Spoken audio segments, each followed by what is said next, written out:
TNN TV کی بین الاقوامی خبروں کے ساتھ میں ہوں رخسار شہزاد۔ اونٹیریو صوبے میں کورونا کیسز کی تعداد سب سے زیادہ ہے۔ صوبے بھر میں کورونا وائرس سے متاثر ہونے والوں کی تعداد 5,31,459 تک جا پہنچی ہے، جبکہ ہلاکتوں کی تعداد 8,757 ہے۔ مزید جانتے ہیں اس رپورٹ میں۔ کینیڈا بھر میں کورونا کے وار تیزی سے جاری ہیں۔ کینیڈا بھر میں کورونا کے مریضوں کی مجموعی تعداد 13,81,582 تک جا پہنچی ہے، جبکہ ہلاکتیں 25,547 ہو گئیں، جبکہ 13,22,282 افراد صحت یاب ہو چکے ہیں۔ اونٹیریو صوبے میں کورونا کیسز کی تعداد سب سے زیادہ ہے۔ صوبے بھر میں کورونا وائرس سے متاثر ہونے والوں کی تعداد 5,31,459 تک جا پہنچی ہے، جبکہ ہلاکتوں کی تعداد 8,757 ہے۔ کینیڈا میں کورونا وائرس کے سبب سب سے زیادہ ہلاکتیں کیوبیک صوبے میں ہوئی ہیں، جہاں کورونا وائرس کے مجموعی کیسز کی تعداد 3,70,319 ہے، جبکہ صوبے میں کورونا وائرس کے باعث ہونے والی ہلاکتوں کی تعداد 11,128 تک پہنچ چکی ہے۔ کینیڈین صوبے البرٹا میں کیسز کی تعداد 2 لاکھ سے تجاوز کر گئی۔ صوبے میں 2,27,509 افراد کورونا وائرس سے متاثر ہوئے ہیں، جبکہ 2,227 افراد ہلاک ہو چکے ہیں۔ برٹش کولمبیا میں کیسز کی تعداد 1,44,289 تک جا پہنچی ہے، جبکہ صوبے میں کورونا وائرس سے ہونے والی ہلاکتوں کی تعداد 1,703 ہے۔ کینیڈین صوبے اونٹیریو میں کورونا وائرس کی وبائی صورتحال آئندہ انتخابات پر اثر انداز ہو سکتی ہے۔ اس حوالے سے مزید جانتے ہیں۔ کینیڈین صوبے اونٹیریو میں کورونا وائرس کی وبائی صورتحال آئندہ انتخابات پر اثر انداز ہو سکتی ہے۔ میڈیا رپورٹس کے مطابق اونٹیریو کے انتخابات میں 1 سال کا عرصہ ہے۔ 2 جون 2022 کو پریمیئر ڈگ فورڈ اور ان کی پروگریسو کنزرویٹیوز پارٹی دوبارہ انتخابات کے لیے تیار ہوں گے، لیکن ماہرین اور سیاسی مبصرین کا کہنا ہے کہ وبائی امراض سے وابستہ غیر یقینی صورتحال کا اس صوبے کے اگلے انتخابات پر گہرا اثر ہوگا۔ ماہرین کا کہنا ہے کہ ڈگ فورڈ کی مقبولیت میں حالیہ مہینوں میں زبردست کمی دیکھنے میں آئی ہے اور اگلی مرتبہ ان کے پریمیئر کے عہدے پر فائز رہنے کے امکانات کا انحصار اس صوبے کو وبا سے چھٹکارا اور مسائل کو حل کرنے کی صلاحیت پر منحصر ہوگا۔ سیاسی مبصرین کے مطابق آنے والے انتخابات کے بارے میں پیش گوئی کرنا بہت مشکل کام ہے۔ اس مرتبہ رائے دہندگان کا اپنے نمائندوں کو منتخب کرنے کا فطری رجحان اس معاملے میں کار فرما نہیں ہوگا۔ وبائی مرض کی پہلی لہر کے دوران ڈگ فورڈ کے سخت اقدامات کی بہت تعریف ہوئی، لیکن وہ سب کچھ کورونا کی دوسری لہر میں نظر نہیں آیا اور تیسری لہر کے دوران حکومت کی ناقص کارکردگی عوامی غم و غصے کا باعث بنی۔ اونٹیریو میں حکام ستمبر تک اسکولوں کو بند رکھنے پر غور کر رہے ہیں۔ حکومت کی منصوبہ بندی کے فیصلے کو کابینہ کے ذریعے حتمی شکل دینے کی ضرورت ہے۔ مزید جانتے ہیں اس رپورٹ میں۔ اونٹیریو میں حکام ستمبر تک اسکولوں کو بند رکھنے پر غور کر رہے ہیں۔ میڈیا رپورٹس کے مطابق موسم خزاں تک اسکولوں کو بند رکھنے کے لیے حکومت کی منصوبہ بندی کے فیصلے کو کابینہ کے ذریعے حتمی شکل دینے کی ضرورت ہے۔ پریمیئر ڈگ فورڈ تعلیمی سال کے باقی حصوں کے لیے اسکولوں کو بند رکھنے کا منصوبہ بنا رہے ہیں، حالانکہ ان کی کابینہ کے ممبروں کو اس فیصلے کی توثیق کرنا باقی ہے۔ Chief medical officer of health doctor David Williams اور اونٹیریو کے سائنس ایڈوائزری ٹیبل نے اسکول کھولنے کی حمایت کی ہے، لیکن کورونا کیسز کی تعداد میں ممکنہ اضافے کے خدشات کے سبب فورڈ بچوں کو کلاس روم میں واپس جانے کی اجازت دینے میں ہچکچاہٹ کا شکار ہیں۔ رپورٹس کے مطابق کمیٹی کے ممبران نے پیر کے روز مزید چند ہفتوں تک اسکولوں کو بند رکھنے کی حمایت کی، یہاں تک کہ علاقائی لحاظ سے بھی۔ تاہم اس فیصلے کو ابھی بھی کابینہ کے ذریعے بدھ کو ہونے والے اجلاس کے دوران حتمی شکل دینے کی ضرورت ہے اور اسے تبدیل بھی کیا جا سکتا ہے۔ ذرائع کے مطابق اسکول شاید موسم خزاں تک بند رہیں۔ گزشتہ ہفتے ماہرین کو بھیجے گئے ایک خط میں فورڈ نے سائنس ٹیبل کے اندازے کے مطابق کورونا کے پھیلاؤ میں 6 سے 11% اضافے کے بارے میں تشویش کا اظہار کیا تھا، جو سائنس ٹیبل نے کہا تھا کہ اسکولوں کو دوبارہ کھولنے کے ساتھ ساتھ B1617 مختلف قسم کی موجودگی سے پیدا ہو سکتی ہیں۔ اس کا سراغ ہندوستان میں پہلے پایا گیا۔ کینیڈین وزیر اعظم جسٹن ٹروڈو پاؤں میں چوٹ آنے کے بعد چھڑی کا سہارا لیتے نظر آئے۔ اس حوالے سے مزید جانتے ہیں۔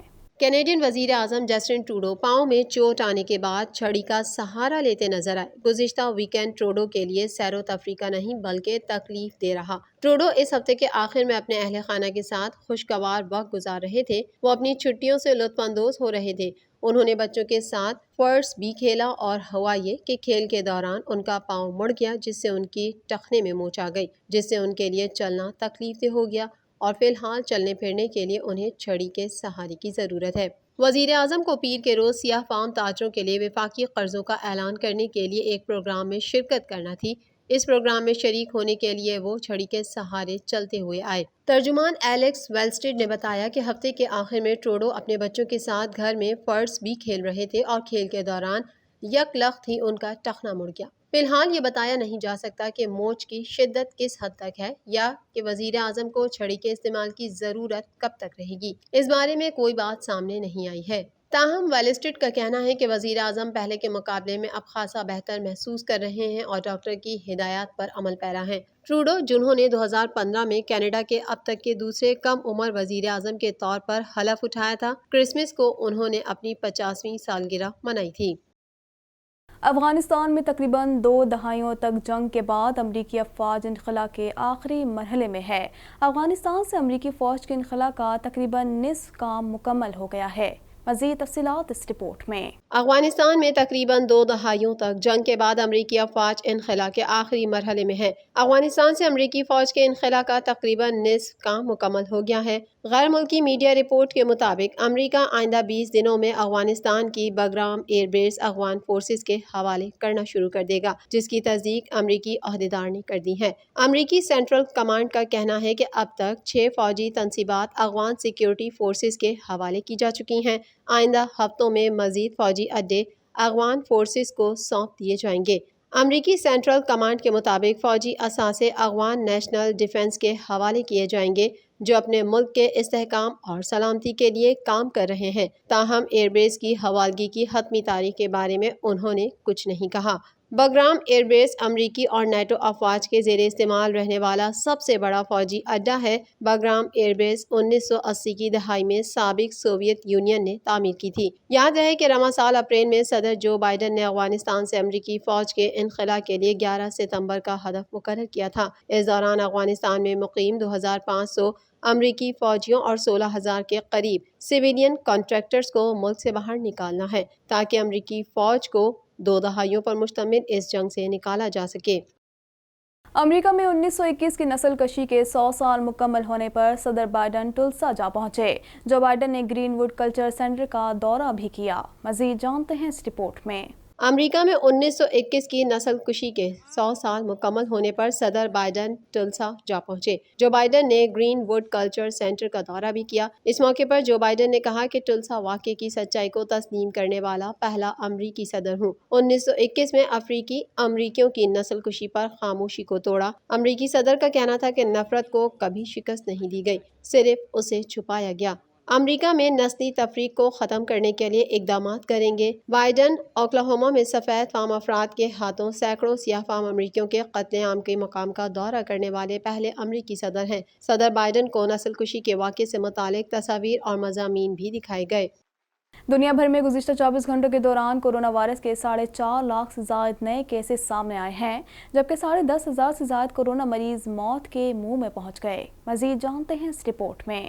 دنیا کا کوئی خطہ کورونا وائرس کی موذی وبا سے محفوظ نہیں۔ اس کی تیسری لہر کے دوران مریضوں اور اموات میں مسلسل اضافہ جاری ہے۔ دنیا بھر میں گزشتہ 24 گھنٹوں کے دوران کورونا وائرس کے 4.5 لاکھ سے زائد نئے کیسز سامنے آئے ہیں، جبکہ 10,500 سے زائد کورونا مریض موت کے منہ میں پہنچ گئے۔ دنیا بھر میں کورونا وائرس سے متاثرہ افراد کی تعداد 17,19,44,492 تک جا پہنچی ہے، جبکہ اس موذی وائرس سے اموات 35,76,062 ہو گئیں، جبکہ 15,44,55,111 کورونا مریض صحت یاب ہو چکے ہیں۔ کورونا وائرس کے کیسز اور اس سے اموات کے اعتبار سے 10 سر فہرست ممالک میں 33 کروڑ سے زائد آبادی کا حامل امریکہ تاحال پہلے نمبر پر ہے، جہاں اس وائرس سے اب تک 6,10,436 افراد موت کے منہ میں پہنچ چکے ہیں، جبکہ اس سے بیمار ہونے والوں کی مجموعی تعداد 3,41,36,738 ہو چکی ہے۔ 1 ارب سے زائد آبادی والا ملک بھارت کورونا وائرس کے مریضوں کی تعداد کے حوالے سے دوسرے نمبر پر ہے، جہاں اس وائرس سے 3,35,114 ہلاکتیں ہو چکی ہیں، جبکہ اس سے متاثرہ 2,83,07,832 مریض سامنے آ چکے ہیں۔ کرونا وائرس کے مریضوں کی تعداد کے حوالے سے ممالک کی اس فہرست میں برازیل تیسرے نمبر پر ہے، تاہم یہ اموات کے حوالے سے فہرست میں دوسرے نمبر پر ہے، جہاں اس جان لیوا وائرس سے 4,65,312 ہلاکتیں ہو چکی ہیں، جبکہ اس کے متاثرہ مریضوں کی تعداد 1,66,25,572 ہو گئی۔ ترکی میں کرونا وائرس سے اموات 47,656 تک جا پہنچی ہیں، جبکہ کیسز 52,56,516 ہو چکے ہیں۔ سعودی عرب اسی فہرست میں 44ویں نمبر پر پہنچ چکا ہے، جہاں کرونا وائرس سے اب تک کل اموات 7,377 رپورٹ ہوئی ہیں، جبکہ مملکت میں کرونا مریضوں کی تعداد 4,51,687 تک جا پہنچی ہے۔ 1,43 کروڑ سے زائد آبادی والے ملک چین میں کرونا وائرس کا پہلا کیس سامنے آیا تھا۔ چین اس فہرست میں 98 نمبر پر پہنچ چکا ہے، جہاں کرونا مریضوں کی تعداد 91,146 ہو چکی ہے، جبکہ کل ہلاکتوں کی تعداد 4,636 پر رکی ہوئی ہے۔ TNN TV کے نیوز بلیٹن سے فی الوقت اتنا ہی۔ مزید خبروں اور اپڈیٹس کے لیے دیکھتے رہیے TNN TV۔